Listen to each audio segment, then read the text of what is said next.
The first thing to note about this resolution is that it does not merely repeat what we have said before. It points out that the time has come for us to advance on the economic and social plan. In a sense, we have been during it, but we have not been doing it adequately. The time has come to put an end to unemployment in 10 years. By 10 years, we means 2 5-year plan periods. I wish you to appreciate that we try not in world our resolution in what might be called bombastic language. We are an old and mature organization with a great deal of experience. It is not desirable, therefore, that we should use words which are vague and meaningless. On the whole, we understate that we purpose to do. If we really give effect to this resolution, it means bringing about a revolt in this country, an economic revolution bigger than any that has taken place in our time. Take the simple fact of putting an end to unemployment within 10 years. Just try to think what it means in this country with its population growing year by year. It is a traffic job,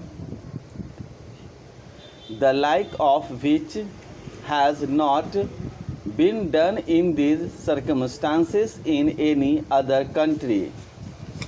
We talk about planning. As you all know, planning is essential, and without it there would be anarchy in our economic development.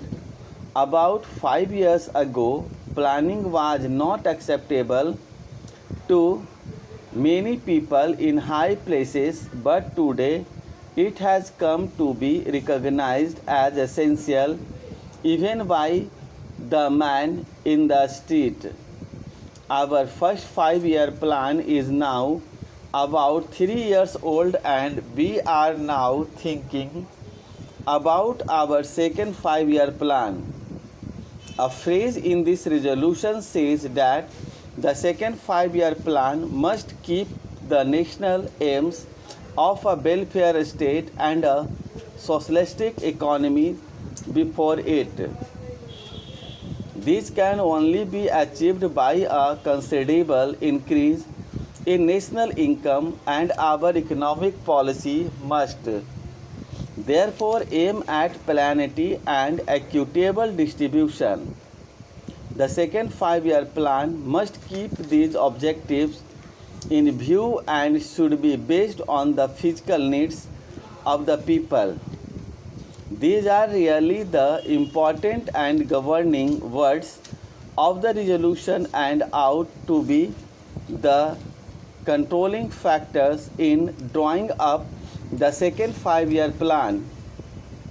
Before going on the other aspects of the question, may I say that a welfare state and a socialistic pattern of economy are not synonymous expressions.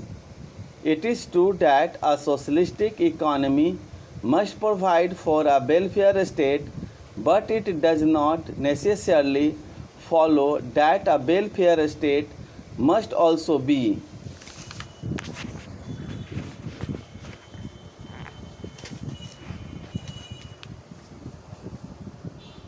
based on a socialistic pattern.